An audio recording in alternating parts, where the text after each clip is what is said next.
On your side's Brianna Malloy is live at the scene with what police are telling us at this hour. Brianna? That's right. Police are busy collecting evidence behind me, trying to piece together what they can about this shooting.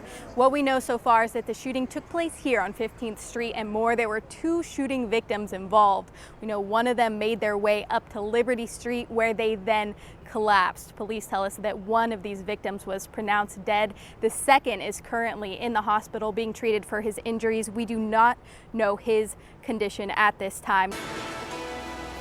Well, police are searching for evidence right now on the sidewalk behind me. They say 2 men were shot and killed after a bar fight at Rustic Tavern. Now, they say the fight was between 2 groups of people. It then moved outside when a man pulled a gun, shooting and killing 2 men in the other group.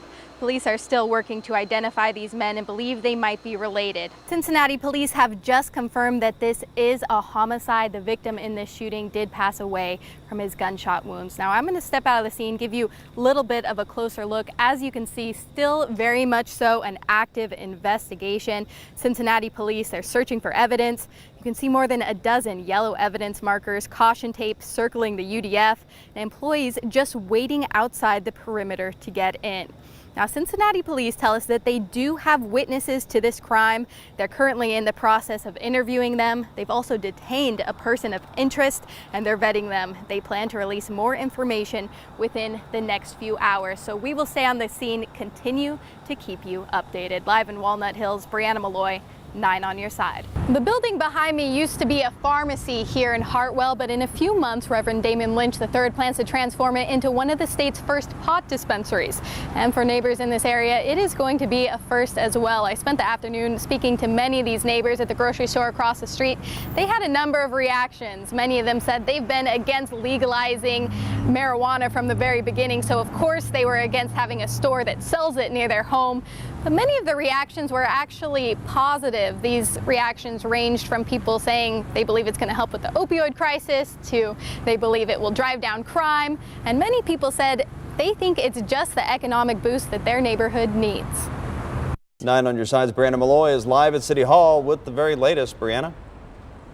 Well, there was bipartisan support on both sides of the issue, but at the end of the day, the council voted to put less money into the savings account in order to spend more on human services.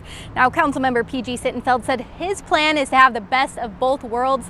He says that by saving money at a slower rate, the city is able to still afford those services while pushing the savings account in the right direction.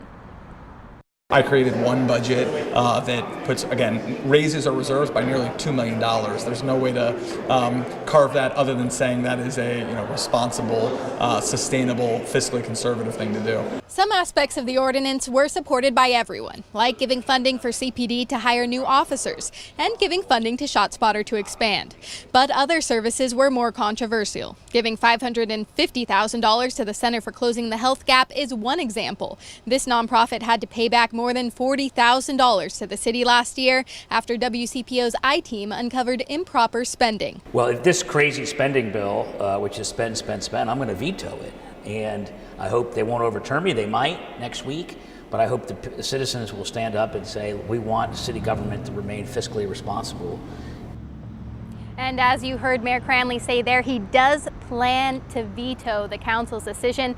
It's still unclear at this point whether the council has that 6-member majority necessary in order to overturn the veto next week. Live from City Hall, Brianna Malloy, 9 on your side.